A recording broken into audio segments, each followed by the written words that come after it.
बिस्मिल्लाहिर्रहमानिर्रहीम अस्सलाम वालेकुम welcome to home biology class first state biology दा बदे की मونږه classification اف bacteria چې موږ شروع کړو د دې نه مخکې مونږ یو کلاس ویلو پروټیو بکټیریا به هغه ګروپونه چې موږ ویلو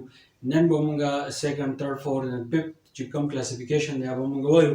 باقي سیکنډ نمبر زموږ سره دی کلیمیډیاس نو کلیمیډیاس چې دی دا زموږ سره کوم بکټیریا دي دا دی پیراسیټیک مطلب دا دی چې دا متخواره دي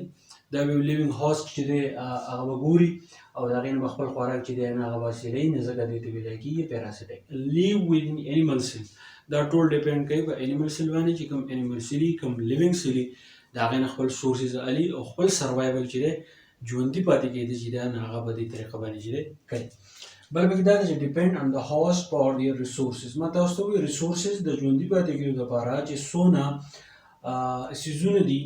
کاغه خوراک ته کاغه د خپل کاپیانې جوړي کاغه د هر څه کوي ناغه بسیب د یو سیل نه چې دی هغه به علي او هغه یو سیل څوک ته هغه زموږ سره انیمل سیل دی چې په انیمل سیل کې دنه اوسېږي نو موږ چې دا بکټیریا چې دی دا زموږ سره پیتوجینیک دی پیتوجینیک موږ نه ته وایو چې انیمل سیل ته نو ټول خپل سروایول لپاره ریسورسز علي نو په هغه سیل کې چې دی دا بیا بیماریاں نشته خوري دا سه کیمیکلز په دې کې پریږي چې دا غي د وجینه د انیمل د چې سن سه بیماری چې دا ناغه بلګي نو دا زموږ سره وکلیمیډیس دویمه زموږ سره سپایروکیټس چې د سټرکچر از لایک سپرینګ د دې شکل چې د سپرینګ په شان دی لکه تاسو سپرینګ ته وګورئ چې تاو شوی بالکل نیغي یا مونږ وایو د دې شکل چې د هیلیکل د سپرینګ په شان دی او دا زموږ سره سره هیټروټراپس ته خپل خوراک دی نشي اغسته دی بل چا باندې دی ډیپند کوي pre-living and obtain food from dead organism pre-living مطلب دا شو چې pre-living موږ کټو مطلب دا د living host کې خو چې کله ما pre-living وایو نو pre-living مطلب دا دی چې د living host ضرورت نشته دیو زموږ سره ایز ا ډیکمپوزر کار کوي کم ډیډ باډیز چې زموږ سره کم دي هغه خوري او هغه خپل خوراک چې علي او خپل سروایول چې هغه کوي بل دا زموږ سره سره کپرس کدا زموږ سره pre-living نه او living host د دانه نوزي نو دا بیا زموږ سره پیتوجینیک شي and cause infection in living system او چې living cell یا ارګانیزم دی نو باقي زموږ سره بیماریاں چې دی هغه لګي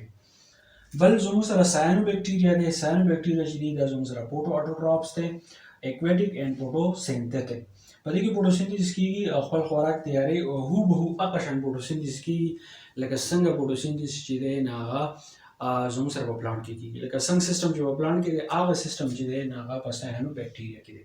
chloroplast is likely evolved from cyanobacterium پس کې چې کوم ارګانیل له هغه د موږ chloroplast وایو هغه زموار دی د فوټوسنتھیسس لپاره نو موږ دا وایو کلوروپلاست چې دی هغه راغلی دی هغه ایوالو شوی دی د چانه ساینوبیکټیریم نه ویل کېږي چې یوکیریوټیک ارګانیزم او دا ساینوبیکټیریا چې دی د وخوړو نو په ساینوبیکټیریا کې چې دنه کوم سیزونو نه هغه په یوکیریوټیک سیل کې چې دی د هغې ډیولپمنټ چې دی هغه وشو نو دغه شان کلوروپلاست چې دی هغه راغلی دی د ساینوبیکټیریا نه یوکیریوټیک سیل ته بل زموږ سره ګرام پوزټیو بکټیریا دي نو په ګرام پوزټیو بکټیریا کې دا خبره چې دا هیټروټاپیک بکټیریا دي د خپل خوراک چې دی دا د بل چا نه علي د ډیډ باډي نه علي چې د ډیډ باډي نه علي دا زموږ سره پری لیوینګ دي او دا زموږ سره چې پری لیوینګ شو دا به ډیکمپوزر دي پری لیوینګ دا دی چې د لیوینګ هاست ضرورت نشته کوم چې زموږ سره ډیډ باډي دي دا غیر خوراک علي نو دا غیر لپاره موږ ډیکمپوزر یا پری لیوینګ ټاکل دی استعمالو کبر څخه دا د لیوینګ هاست نه علي نو دې ته به موږ پیراسیټیک وایو مبتخور وته وایو او دا غیر علاوه چې کله پیراسیټیک شي نو دا بیا زموږ سره پیتوجینیک بیماری چې دا هغه خوري بیا په ګرام پوزټیو کې زموږ سره دوه ګروپونه دي یو زموږ سره اکټینومایسیټ کې هغه بکټیریم راځي چې کوم زموږ سره مایکوبیکټیریم ټیوبرکلوسس دی دا هغه بکټیریا دی چې د کوم بکټیریا نه جوړه ټي بي مرض چې دی لکه چې کله ټي بي مرض ورکی پروډوسان د جې نقصان نشي او شپږ میاشتې به دغه علاج دویمه ګروپ زموږ سره ستریپټومایسیس او سورسز اف مینی انټي بایوټکس د انټي بایوټکس پیدا کوي چې کله د بکټیریا په منځ کې کمپټیشن پیدا شي نو سب بکټیریا داسې چې هغه یو کیمیکل پیدا کوي هغه کیمیکل چې دی هغه پروتین هغه ته موږ انټي بایوټیک وایو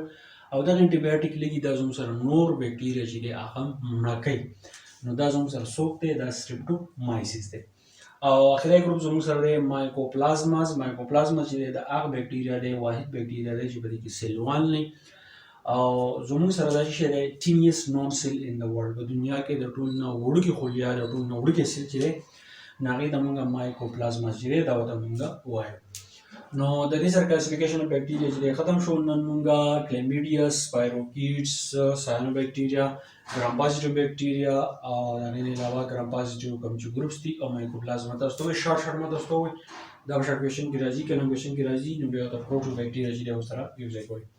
میله وشو د بل لیکچر سره. تھینک یو ډېر مننه.